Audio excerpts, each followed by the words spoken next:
헤럴드 쿠시너라는 유대인 랍비가 있었습니다. 이 사람은 모든 교인들로부터 존경받는 사람이었습니다.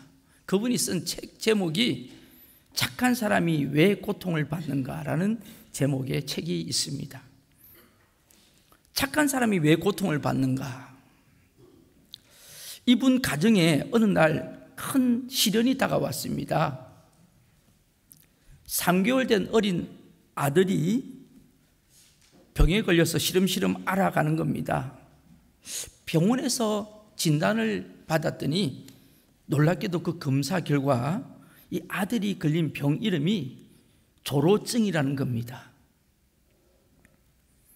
3개월밖에 되지 않은 아이가 빠르게 노화되어 가지고 10살이 되기 전에 이미 80이 넘은 노인처럼 늙어버려 더 이상 살 수 없다는 겁니다. 얼마나 충격적인지 모릅니다. 그분은 이해할 수 없는 그 고난을 가슴에 쓸어안고 오랜 시간을 기도하면서 씨름하였습니다. 그리고 그는 이런 결론을 내리게 됩니다. 3가지의 결론을 내게 됩니다. 첫 번째는요, 인생의 모든 고난은 나 혼자 당하는 것은 아니다. 다른 사람들에게도 이런 고난이 있더라는 거죠. 두 번째는요, 이 땅에 우연한 일은 없다는 겁니다. 이해가 안 되지만 이 고통 가운데 분명한 하나님의 뜻이 있고 계획이 있다는 것입니다. 세 번째는요, 하나님은 땅의 문을 닫으실 때에 하늘 문을 여시고 하나의 문이 막히면 다른 문을 열어놓고 기다려주시는 분이라는 겁니다. 저도 많은 인생을 살아보지는 않았지만 수십 년 목회를 하면서 또 우리 성도들의 그 고통들을 보면서 헤럴드 이 쿠시너의 이 이야기에 전적으로 동의를 합니다. 사람은요, 인생의 길이 막혀서 죽거나 망하는 것은 아닙니다. 막힌 길에 대하여 절망하고 주저앉아 있기 때문에 망하는 것입니다. 사방팔방이 다 막혀 있다 할지라도 하늘의 문은 열려 있습니다. 인생을 살다 보면 이해되는 일보다도 이해되지 않은 일들이 더 많습니다. 어떤 분은 제 방에 찾아와서 이렇게 이야기합니다. 내가 왜 이런 고통을 당해야 합니까? 내가 왜 이런 사람을 만나야 했는지, 왜 나의 인생 가운데 이런 일이 일어나야 했는지 정말 이해가 되지 않는 경우들이 많다는 겁니다. 그런데 여러분, 하나님의 사람은요, 이해가 되기 때문에 인생을 사는 자들이 아니고 하나님을 신뢰함으로 인생을 사는 자들인 줄로 믿습니다. 지금은 고난이 이해가 되지 않지만 하나님을 신뢰함으로 나아가면 오늘의 고난이 유익이 될 것이라는 믿음으로 사는 사람들이 하나님의 사람들입니다. 오늘 본문을 보면 지중해 망망대해에 276명을 태운 선박 한 척이 로마를 향해서 떠나가고 있습니다. 이 배 안에는 로마로 호송되는 바울을 비롯한 죄인들이 있었고 또 그 죄인들을 호송하는 군인들이 있었고 그리고 상인들까지 가득 타고 있었습니다. 그런데 갑자기 이 배가 광풍을 만나서 파산 직전에 놓이게 되었습니다. 그 광풍의 이름이 오늘 본문에 보니까 유라굴로라는 광풍입니다. 14절 말씀에 보니까 광풍이 크게 일어났다 그랬습니다. 18절 말씀에 보니까 우리가 이 풍랑으로 심히 애쓰다가 그랬습니다. 20절 말씀을 보니까 그 큰 풍랑으로 인하여 구원의 여망마저 없어졌다. 즉 살 소망이 없어졌다는 것입니다. 그야말로 생과 사의 싸움입니다. 자연과 인간의 싸움이 전개되고 있습니다. 그 싸움은 아주 처절했습니다. 풍랑은 인간이 행복으로 여겼던 모든 화물과 선박기구들을 다 빼앗아가 버렸습니다. 이 276명은 죽음의 계곡을 올라갔다 내려갔다 그랬고, 공포와 전율에 떨기를 14일간이나 계속했다고 성경은 이야기를 합니다. 이같이 처절한 생지옥 같은 고난 중에 여러분, 지위가 필요하겠어요? 명예가 필요하겠어요? 부귀가 필요하겠어요? 세상적인 것들은 아무 소용이 없고 가치도 없었고 효용도 없었습니다. 다만 지금 자기 눈앞에 있는 건 뭐예요? 오직 내 목숨만 살았으면 좋겠다, 내 생명만 살았으면 좋겠다 하는 그 하나가 유일한 소원이었습니다. 오늘 본문 9절 10절을 보면 사도 바울이 자기의 기도와 또 경험과 신앙적인 통찰력으로 보면서 이번 여행은 굉장히 위험한 느낌이 들었던 것 같습니다. 그래서 징조가 좋지 않기 때문에 여기 있었으면 좋겠다고 그 백부장에게 이야기를 합니다. 우리 9절 10절 우리 같이 한번 확인하겠습니다. 여러 날이 걸려 금식하는 절기가 이미 지났으므로 항해하기가 위태한지라 바울이 그들을 권하여 말하되, 여러분이여 내가 보니 이번 항해가 화물과 배만 아니라 우리 생명에도 타격과 많은 손해를 끼치리라 하되. 이번 행선은 좋지 않다, 느낌이 좋지 않습니다. 배하고 화물만 손해보는 게 아니고 생명까지도 위험할 수도 있겠다. 그런데 그렇게 권면하지만 그의 신분이 죄인이거든요. 죄수거든요. 그 의견은 묵살당합니다. 바울은 자신의 경험으로도 이야기하지만 이 말씀에는 예언적인 성격이 있습니다. 하나님이 주신 성격이 있다는 말씀입니다. 결국 바울이 예감한 대로 나중에 이 배는 큰 광풍을 만나서 배가 깨어지고 모든 사람이 죽을 수밖에 없는 심각한 경험을 실제로 하게 됩니다. 저는 여기서 우리 삶 인생의 정의를 한번 발견합니다. 여러분, 인생이 뭡니까? 가고 싶은 대로 가는 것이 아니고 가는 대로 가는 것이 인생인 것 같습니다. 여러분, 내가 가고 싶은 대로 인생을 끌고 가는 것이 아닌 것을 분명히 아시기를 바랍니다. 만약에 내가 가고 싶은 대로 가는 것이 인생이라면 우리는 안 죽어도 되잖아요. 그런데 죽습니다. 병이 들지 않아도 되잖아요. 우리는 병들고 싶지 않지 않습니까? 그런데 병이 듭니다. 우리 모두들 사업들이 잘 되어야 하잖아요. 돈도 잘 벌어야 하잖아요. 그런데 사업이 생각대로 잘 되지가 않습니다.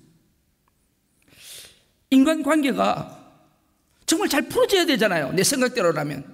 그런데 그게 잘 되지가 않습니다. 많은 사람들이 속고 있습니다. 내 인생은 내가 끌고 갈 수 있으며 내가 결정할 수 있다는 그런 착각을 하고 있습니다. 여러분, 그런 생각을 오래 하면 할수록 불행은 더 커지는 것입니다. 빨리 돌아오셔야 합니다. 내 인생은 내 마음대로 되는 것이 아니고 내가 가고 싶은 대로 가는 것이 아니라는 사실을 깨달으시기를 바랍니다. 어쩌면 이 유라굴로 광풍을 만난 배처럼 우리는 할 수 없이 지금 끌려가고 있는 것인지도 모릅니다. 우리는 이런 면에서 오늘 본문을 보면서 몇 가지 중요한 영적인 교훈을 배우고자 합니다. 왜 이들은 이런 유라굴로라는 광풍을 만나서 고난에 빠지게 되었을까요? 첫 번째 그 답이 오늘 11절에 나옵니다. 우리 같이 한번 11절 말씀을 읽겠습니다. 백부장이 선장과 선주의 말을 바울의 말보다 더 믿더라. 하나님의 사람의 충고를 듣지 않았기 때문입니다. 더 구체적으로 말하면 백부장이 선장과 선주의 말을 바울의 말보다 더 믿었다는 것입니다. 백부장은 세상적인 평가로 보면 정확한 사람입니다. 또 정확해야 되고요. 여러분, 군대의 지휘관들은요, 왜 지휘관으로 있냐면 중요할 때 결정하기 위해서 지휘관이 있는 겁니다. 그 중요할 때 결정을 잘못하게 되면 그 전쟁에서 질 수밖에 없는 일이 벌어지기 때문에 빠른 판단과 정확한 결단을 하는 것이 그게 지휘관의 임무입니다. 여러분, 교회 리더자도 마찬가지입니다. 뭔가 중요한 일을 결정할 때에 그 결정을 똑바로 하지 못하면 그 교회가 문제가 생길 수가 있습니다. 가정에서도 마찬가지입니다. 가장이면 그 가정의 중요한 뭔가 문제를 결정할 때 그때 그 결정을 잘해야 합니다. 그런데 이 백부장은 판단을 해야 했어요. 그때 이 백부장에게는 선장과 선주의 말이 더 믿을만 했습니다. 당연하지 않겠습니까? 사도 바울은 전도나 하러 다니던 사람이고 장막이나 짓던 사람입니다. 그런 사람의 말이 믿을 수가 있겠습니까? 그러나 그것이 풍랑을 만나게 된 원인이라는 것입니다. 우리가 신앙생활을 하면서 자신의 영적인 삶을 점검해 보는 두 가지 방법이 있습니다. 하나는요, 한번 이름 체크해 보세요. 내가 하나님의 말씀을 더 의지하고 사는지, 그렇지 않으면 자신의 판단을 더 의지하고 사는지. 내가 경험해 보니까 내가 배운 바로는, 내가 아는 바로는, 내가 읽은 책에 의하면, 그러면서 자기 작은 머리에 담긴 생각을 성경보다 더 앞세우며 살아갈 때가 참 많이 있는 것을 우리가 봅니다. 또한 자신의 영적 삶을 점검하는 방법 중에 다른 하나는 기도하는 사람, 영적인 지도자의 말을 따르는지, 그렇지 않으면 인생의 경험이 많은 사람의 전문가의 말을 따르든지 한번 체크해 볼 필요가 있습니다. 너무나도 많은 사람이 하나님의 뜻과 배치되는 사람들이 쓴 책이나 또한 전문가라는 사람들의 생각을 받아들이는데 주저하지 않고 있다는 사실입니다. 오늘 이 시대의 모습이기도 합니다. 여러분, 선장은요, 평생 배를 모는 사람입니다. 전문가를 상징합니다. 선주는 배의 주인입니다. 재력가입니다. 경제를 상징합니다. 백부장은 권력을 상징합니다. 우리 인간이 살아가는 데 있어서 가장 중요한 거, 경제, 전문가적인 지식, 그리고 권력.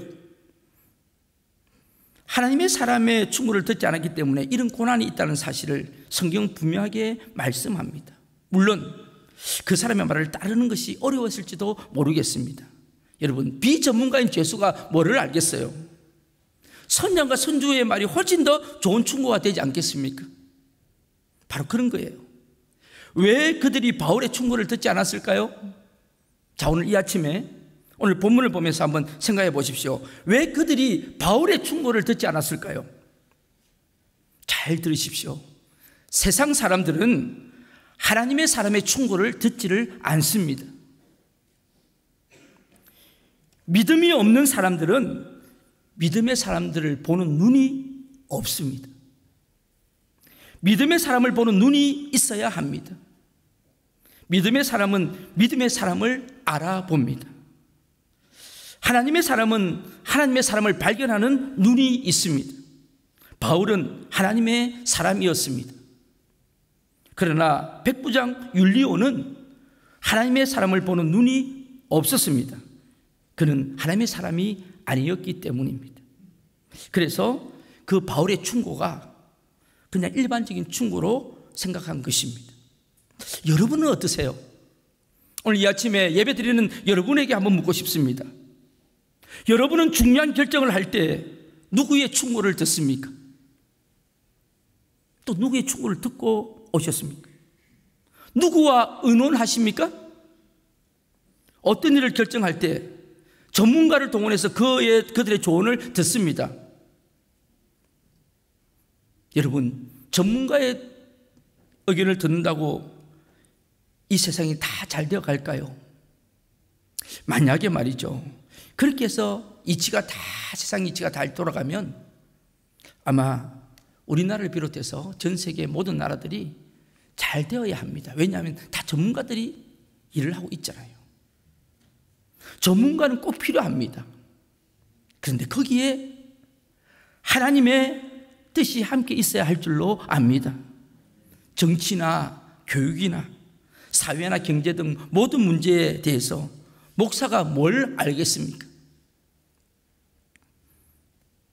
그러나 여러분이 귀 기울여야 할 사실은 전문적인 지식 때문이 아니라 하나님의 사람이 하는 충고이기 때문에 좀 들을 필요가 있다는 것입니다. 그 사람이 뭘 몰라도 괜찮습니다. 그러나 영적 분별을 하기 때문에 여러분이 그 영적 분별에 관심을 가져야 한다는 것입니다. 그 영적 분별은 곧 하나님과의 관계요, 믿음의 선택입니다. 여러분들 예를 들어 자녀들이 장가 보내거나 시집 보낼 때 누구랑 의논하십니까? 물론 기도도 많이 하실 겁니다. 혹시 여러분 결혼하실 때 중매 전문가의 충고를 듣습니까? 여러분 사업할 때 점쟁이한테는 안 가겠지만 사실은 많이 간답니다. 점쟁이 하다가 예수 믿은 박애녹이라는 집사님의 간증을 들어보니까 자기가 점칠 때 점 보러 오는 사람 중에서 30%가 기독교인이라 하면서 점 보더래요. 나 교회 다니는데 그러면서 점을 보더래요. 사람들은 불안하니까 그것을 의지하고 싶어 합니다. 그런데 여러분, 오늘 이 아침에 말씀 듣는 여러분은 하나님과 의논하시기를 축복합니다. 만약에 여러분에게 충고해 줄 만한 하나님의 사람이 없으면 어떻게 할까요? 무릎 꿇고 새벽마다 한번 기도해 보세요. 1년만 기도해 보세요. 1년만. 그 제목을 두고 계속 1년만 한번 기도해 보세요. 그러면 하나님이 가르쳐 주시고 인도해 주십니다. 오늘 본문에 나온 풍랑을 만난 사람들은 하나님의 말씀을 믿고 기도하는 영적 지도자의 말을 듣기만 했지 따르지는 않았던 것 같습니다. 두 번째로 이 말씀 속에 깨닫는 것은 순풍에 속았다는 거예요. 순풍에. 자, 13절 말씀 우리 같이 한번 읽겠습니다. 남풍이 순하게 불매 그들이 뜻을 이룬 줄 알고 닷을 감아 그레데 해변을 끼고 항해하더니. 여러분, 그들이 그레데 섬으로 방향을 딱 돌리는 순간에 남풍이 불기 시작했습니다. 지금 북쪽으로 가야 되는데 남풍이 부니까 얼마나 좋아요. 저절로 그냥 가는 거예요. 너무너무 좋아했습니다. 역시 전문가가 다르다. 전문가 이야기를 들어야 된다. 그렇게 이야기하면서 자기들끼리 생각했을 것입니다. 사랑하는 성도 여러분, 잘 들으세요. 일시적인 승리가 곧 영원한 승리가 아니라는 것을 아시기를 바랍니다. 모든 것이 잘 되어 간다고 교만하지 마시기를 바랍니다.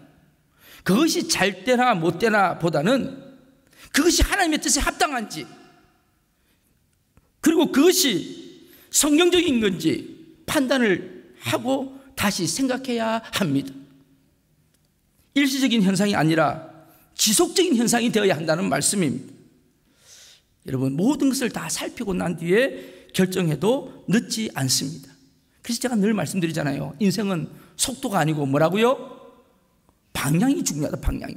여러분, 잘못된 방향으로 빨리 가봐야 무슨 소용이 있겠어요? 그게 멸망의 길인데.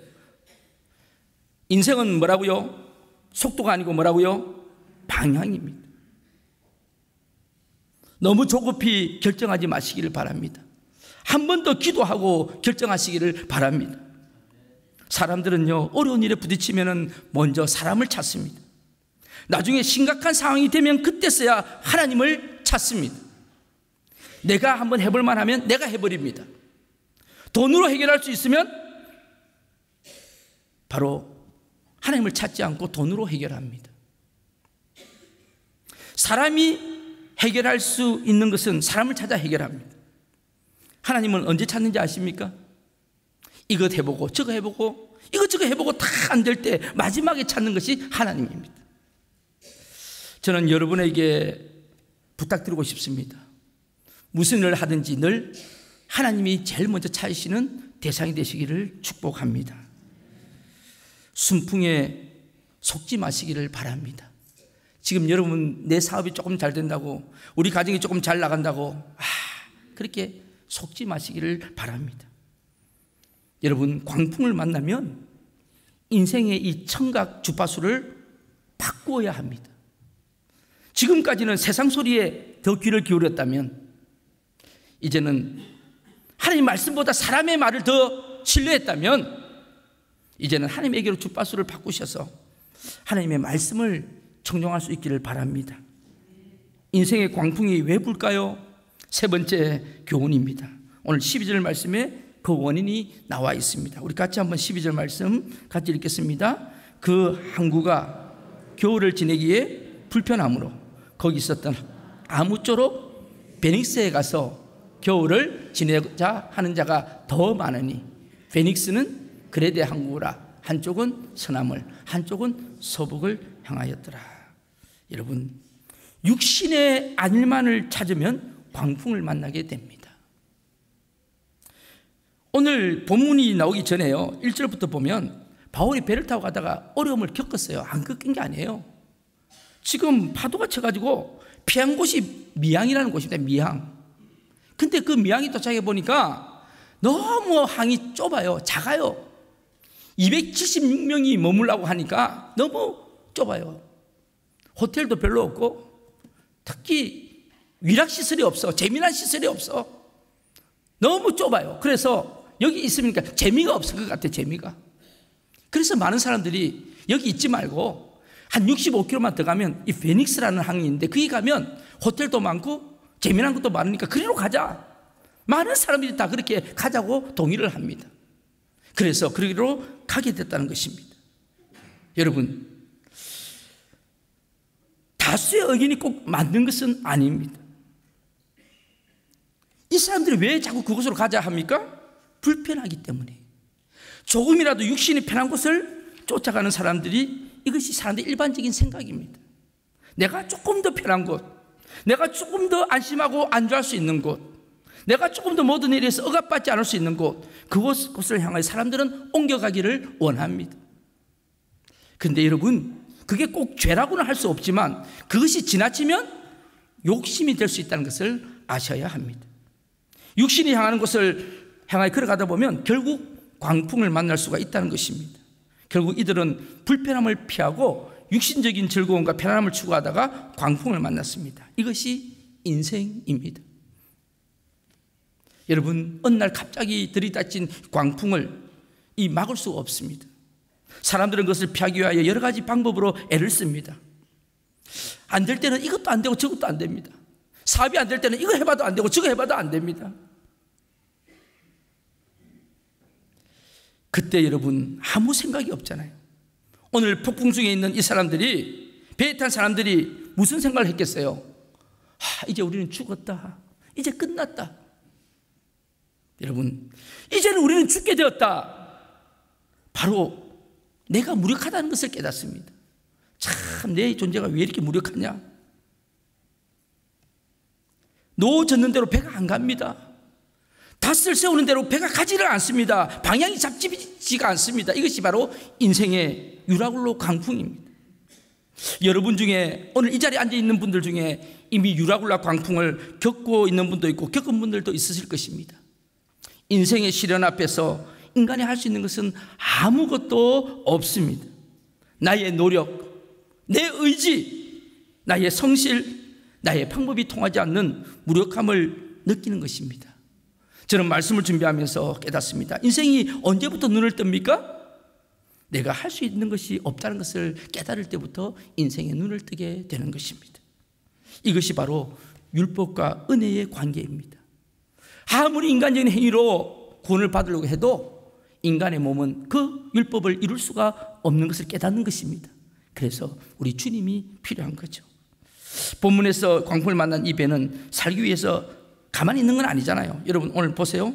16절 17절에 보세요. 뭐라고 하고 있어요? 자, 우리 같이 한번 16절 17절 읽겠습니다. 가우다라는 작은 섬 아래로 지나가 간신히 거루를 잡아 끌어올리고 줄을 가지고 선체를 둘러감고 스리디스에 걸릴까 두려워하여 연장을 내리고 그냥 쫓겨가더니. 여러분, 이게 무슨 말씀인지 잘 모르시겠죠?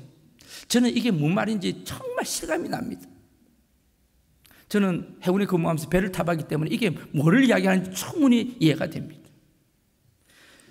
지금 풍랑을 만나가지고 죽게 생겼는데 보니까 옆에 가우다라는 작은 섬이 하나 보여요. 야, 저기만 걸터 들어가면 살 수 있겠다는 생각이 드는 거예요. 근데 거기 가려고 하다 보니까 풍랑이 많이 칩니다. 그래서 이제는 조그만 배를 내립니다. 배를. 아시죠 여러분? 배 옆에 이게 구명령 같은 거, 그걸 내려요. 내려가지고 그걸 거기 타고 이제 옮겨보려고. 그래서 그 작은 배를 내려가지고 줄을 묶으려고 하는데 이 줄이 묶여지나요? 풍랑이 일어나 줄이 안 묶여지는 거예요. 거기다가 또 이렇게 가다 보니까 스르디스라는 게 이게 뭐냐, 암초입니다. 암초. 이 암초에 부딪히면 배가 박살이 나거든요. 그러니까 그 암초를 피하려고 배를 갖다 이리저리 옮기다 보니까 이것도 안 되고 저것도 안 되고 결국은 포기해버렸다는 거예요. 다 포기해버렸다는 거예요. 여러분, 우리가 인생에 한번 살아보려고 아웅다웅거리는데 그게 안 되더라는 거예요. 저는 본문을 보면서 깨닫습니다. 이제는 선장의 기술도 포기입니다. 왜? 너무 배가 흔들렸어. 그리고 백부장의 명령도 통하지가 않습니다. 오히려 그런 노력이 더 거추장스러울 뿐입니다. 이것이 유라굴로 광풍을 만났을 때 생기는 현상이기도 합니다. 네 번째는요, 그래서 어떻게 합니까? 살려고 어떻게 하죠? 배 안에 모든 짐을 버립니다. 자, 18절 19절 말씀 우리 같이 한번 읽겠습니다. 우리가 풍랑으로 심히 애쓰다가 이튿날 사공들이 짐을 바다에 풀어버리고 사흘째 되는 날에 배의 기구를 그들의 손으로 내버리니라. 무엇을 버렸어요? 이거는 짐이 아닙니다. 곡물입니다. 곡물. 여러분, 지금 애굽에 출발한 이 배가 로마에 도착해서 장사하려고 많은 상품을, 이거 아까워서 어떻게 버립니까? 수십 년 동안 내가 한 푼 먹고 싶은 거 안 먹고 모아가지고 벌어놓은 이 재물을 어떻게 버립니까? 바다에다가 어떻게 던져버립니까? 얼마나 아까울까요? 여러분, 아깝지 않겠습니까? 내 평생 벌어놓은 재산이 하루아침에 다 날아가게 생겼는데요. 그런데 수십 년 동안 벌은 돈, 물질이라도 버려야 합니다. 왜요? 원하든 원치 않든 지금 버릴 수밖에 없어요. 목숨이 더 위태하니까. 우선 살아야 되니까요. 짐만 버립니까? 배에 필요한 모든 도구도 버립니다. 여러분, 이거는 정말 중요한 겁니다. 곡물이나 화물은 버려도 되지만 배 도구, 지금 배가 움직이려면 배 도구가 있어야 되는데 그것까지 버려야 될 형편이 된 겁니다. 우리가 그렇게 소중하게 생각했던 것, 그것도 버려야 합니다. 여러분, 갑자기 건강했던 몸에 병원에 갔더니 캔서라는 진단을 받습니다. 암이래요. 무엇이 중요하겠습니까? 옷이 중요하겠습니까? 보석이 중요하겠습니까? 어떤 인터넷에 보니까 대기업에 다니던 남편이 갑자기 말기암 판정을 받아서 투병하는 장면이 나오더라고요. 그 아내 되는 분이 글을 썼는데 이렇게 쓰더라고요.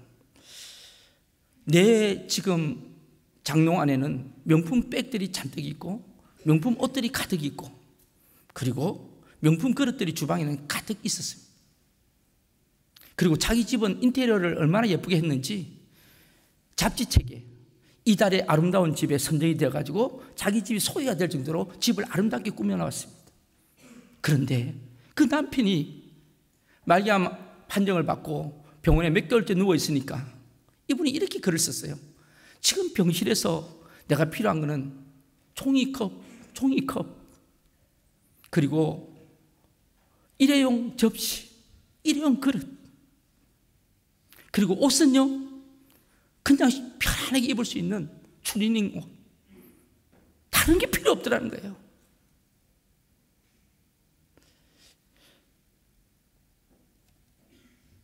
여기 보면 짐도 버리고 배에 필요한 모든 것을 다 버렸다고 기록하고 있습니다. 사랑하는 성도 여러분, 세상의 소유는 우리를 행복하게 하는 것이 아니라 힘들게 할 수도 있습니다.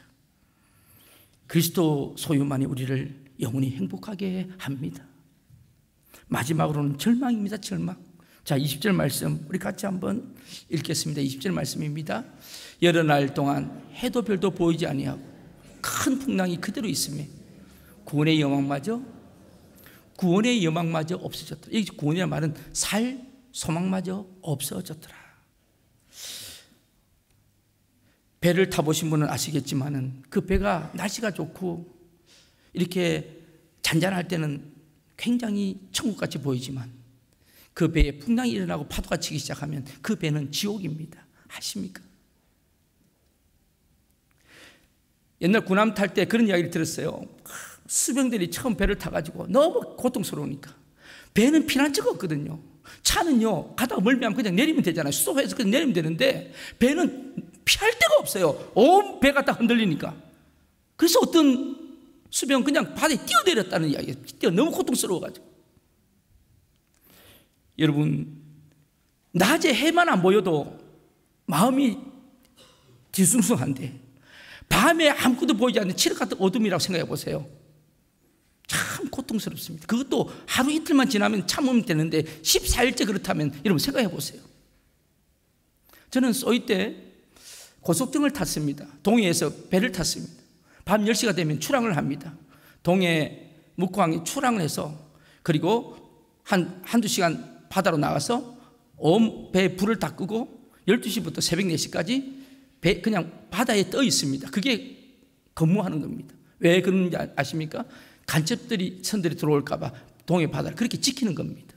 그리고 새벽 4시쯤 되면 들어옵니다. 그 일을 매일 합니다. 여러분, 파도 치는 바다 위에 배가 있을 때 그 배가 얼마나 힘든지 아십니까? 그런데 풍랑까지 쳐가지고 배가 지금 위험하다 할 때 그때는 그 절망감은 이루 말할 수가 없습니다. 이제 여기서 죽는구나 하는 생각이 들 때가 참 많이 있습니다.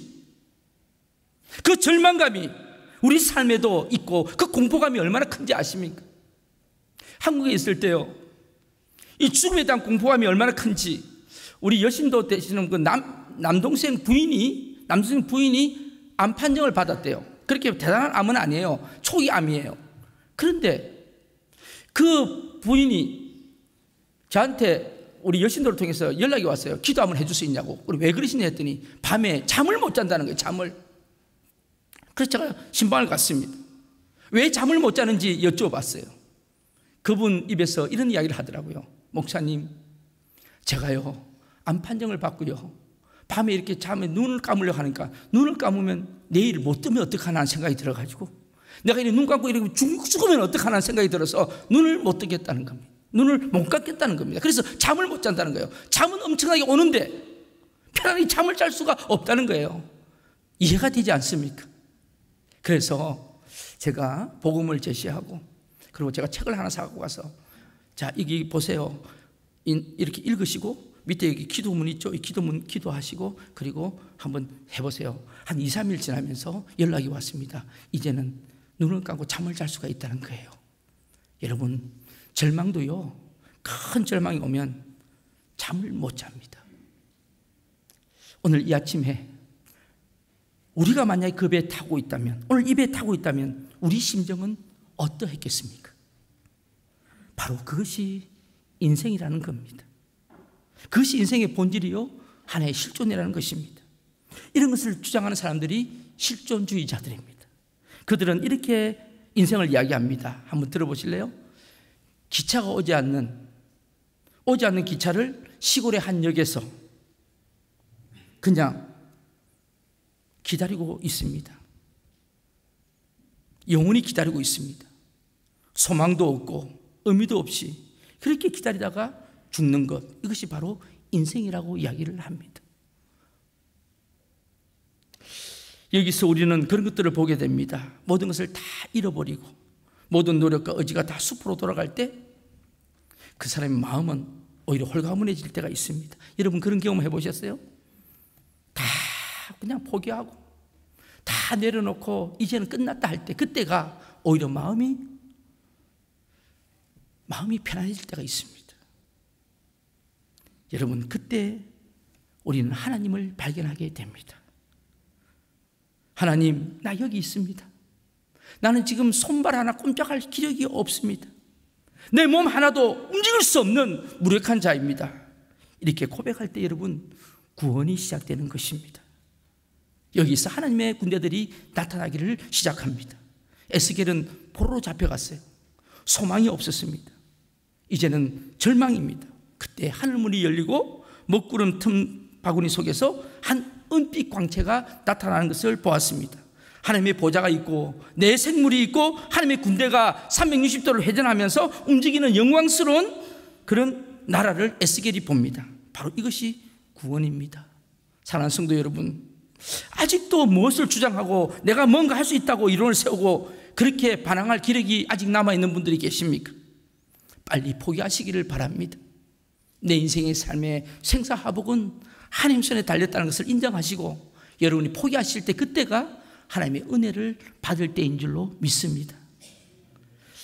이 폭풍 가운데서 그러면 어떻게 276명들이 한 명도 나고자 없이 다 살았을까요? 다음 시간에 제가 말씀드리려고요. 요즘 이 설교도 시리즈를 해야지 또 다음에 오시더라고요.